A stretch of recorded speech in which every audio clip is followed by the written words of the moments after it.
Okay, we'll start for the first question. Let's see. Introduce your name. Okay. My name is Adelia Ross. Okay, and where were you originally from? From Kenya. Really? Mm-hmm. Oh. When did you move here? I moved here in, let's see, 92? Oh, wow, that's a long time. So Yeah. you lived here for quite a long time. Mm-hmm. Yes. Why did you choose to live in America? Well, I didn't choose. My parents chose for us to come here. Wow. Yeah. What's the reason they came by for a better life? Well, no, my dad was doing doctorate studies here at this university, so we all came and joined him. Interesting. Mm-hmm. What were some of the biggest challenges you faced when you arrived to America? Culture shock. Wow. Because wasn't as much diversity as I was used to, and also having an accent when I came.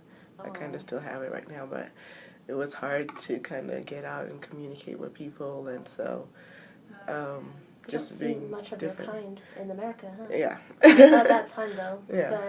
But recently, do you know anyone that has come from the same country as you, or Yeah. same area? Yeah. Really? Uh-huh. Are there any in here in UNR? We do have one currently. Yes. Yeah. How did you cope with those challenges, since you said you've experienced culture shock? Well, I had my family, so that helped a lot, because all of us, there's 4 kids, so all of us were kind of going through the same thing. Well, the youngest one was just a baby, but so 3 of us were kind of going through the same thing. Mm-hmm. And then we had our parents to support us as well, so that's good. They kind of pushed us through. So the younger one didn't have much problems, you could say? No. Well, yeah, because he was a baby. He was probably a year old when we came. Yeah. He hasn't had that no. experience of culture shock. So. No, he hasn't had to deal with that. But have you told him about the experience you went through? We've talked about it a little bit, yeah. Mm-hmm. Yeah. Does that change any perspective of him, like, of his culture? For him? No, he still knows about the culture. He hasn't been to Kenya before, but none of us have been back since we came. But we talked to him about the culture, so he knows about it. Do you think that'll benefit him from knowing your own culture, like sharing it with him? Yeah, I mean, it's always good to know your culture, your history, your background, why your parents do what they do, because our parents raised us differently than I guess you could say American parents raise their kids. So. Do you plan to go back to Kenya? I'd like to go back and visit. Yeah. For a visit, but not to stay there, like for. No, there's more opportunities here, so. Yeah. So and I have my own family now here too, so. That's yeah. Good. That's good. Let's see. What do you miss the most about your home country? Food. The food. Family. Yeah, food, family, and just well, from what I recall, because I was young when I came, but just the environment. So, yeah. And here's just all like city-like, and Kenya is just. Well, I lived in the city when I was in Kenya. It's kind of similar to that environment. Yeah. Then what's so different about here besides the food and the? Well, the climate is different. We didn't have to deal with snow and all that stuff in Kenya, yeah. Wow. Lucky. I will say, though, in Kenya, the traffic was worse than it is here because it's a higher population. Well, just in Reno. In other cities, like LA, it's about the same. And then, let's see. Yeah, just family, food. What about the education?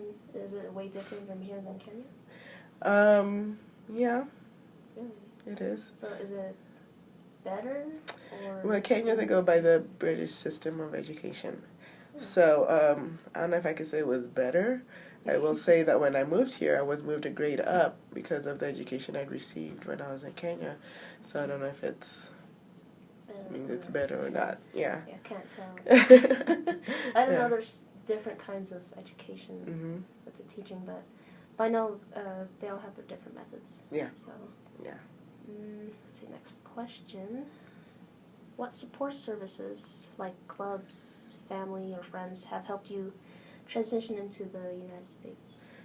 Family. Family? Yeah, because when I came, I was in middle school, so I didn't really join any clubs. Really? Not even in UNR in here? Well, at UNR I did when I was going to here, and in high school I did, but then in middle school I did not because I just didn't know much about stuff like that. But yeah, other clubs I've been in, I'm in a sorority, and then I was also part of the Black Student Organization here on campus, and also in high school. When I was in high school, I was a part of that. Let's see, what else? And then now I help with the International Club. I'm the advisor for that. So, but I've been here so long that it's being in those clubs is not part of the transition anyway. So those didn't really help you, but most likely it was your family that helped you get to that transition. Yeah, it's good. They do provide good support. Yes. Let's see. What are some things that you like the most about living in the United States? The opportunities that you have here. More opportunities. Yeah, because Kenya has become a lot more corrupt since we've been living there. My parents have been back, but the kids haven't. So, but they say it's become a lot more corrupt. So the opportunities, the freedom, there's more freedom, more chances to voice your opinion. So, do you think there's more help in the United States than in your country? Help in what way? Like in, say, for instance, if you're having money issues or family problems or having help for your children about education, do you think there's more help about that in the United States than in Kenya? Yeah. Yeah. Really? Okay. Let's see. If you have family living here, how are they adjusting into the American culture? Same way I did. Same way? Yeah. Because my father was here first before us, so, and since I was so young, I really didn't know how he was transitioning, but he did make a lot of friends when he was here. He was an international student, so he got support from the international office and also other international students in his department and some of his professors as well. Because I remember when we came, they were always very helpful, and so they were there for him. And then when we first arrived, my mom is a nurse, so she had to go through the whole education system as well to become licensed here in the U.S. So she worked in casinos when we first arrived. She was a Keno runner for a little bit. I remember that. Oh, wow. Yeah. So it's just kind of, you gotta just learn the system and then work to get to where you want to be. So, and I've learned that from seeing my parents. How long did it took you and your family to adapt the American culture? It took some say it's about a year or a few years, and then learning the language as well. Well, we spoke English, so before you even came to America. Yeah. Wow. You came prepared. Well, I've been speaking English all my life. So in school, also in Kenya, we were taught in English. Really? Yeah. So it was a priority to learn that, is it? I wouldn't say it's a priority. It was just the language that we use, yeah. So, yeah. I guess being in the city, because I lived in Nairobi, which is a capital city, so that was the educational system. We were taught in English. So I didn't have to learn a new language to come here. So that was the easy part. But what was the question again? Let's see. This was just didn't follow up to this question, but I asked how long it took you to adjust to American culture. I'd say maybe a year or so, yeah. How about that culture shock? Did you still felt that during that year, or did it just fade off in its own? It kind of fades off, the more you get used to being here. Because we were like, okay, we have to be here, so we have to adjust. Yeah. I mean, because we came and we were in a small apartment, 2 bedrooms. We're used to having our own space in Kenya, so that was another adjustment for us. But, yeah, it was fun times.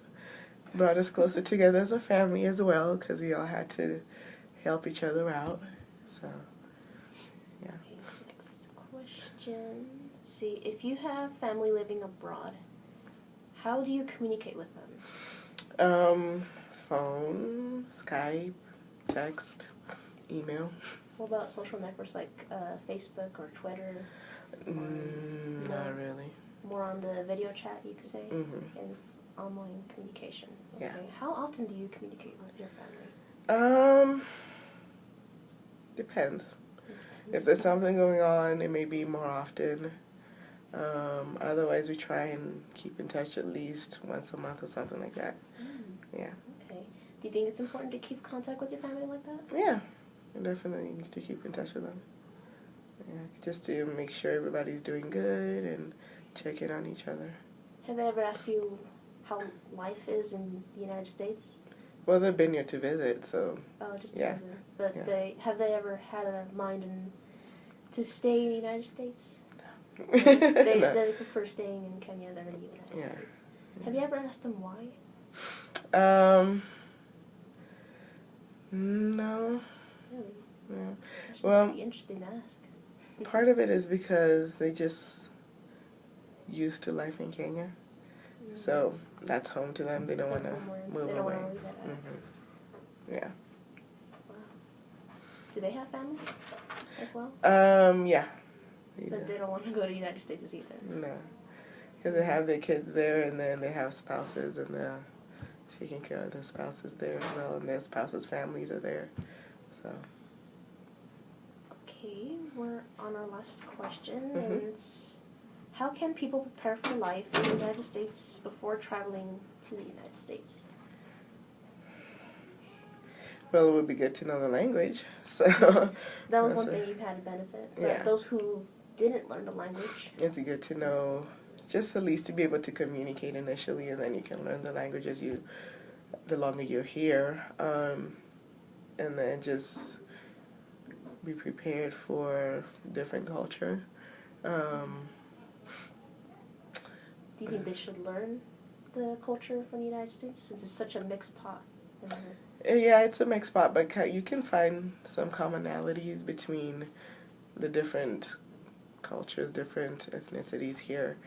So just to kind of have an idea of how to communicate with people, how to interact with people, is a good way to start. And also just to be open to anything. Yeah. Yes. That's most important as well. Yeah. Anything else you want to add to telling about the, I don't know, people who want to come here? Do they think that they should come to America, or should they just stay in their homeland? I can't say that. I can't speak on that because it depends on what they want out of life. Some people are happy being where they are, like my family. They're happy being out of the U.S.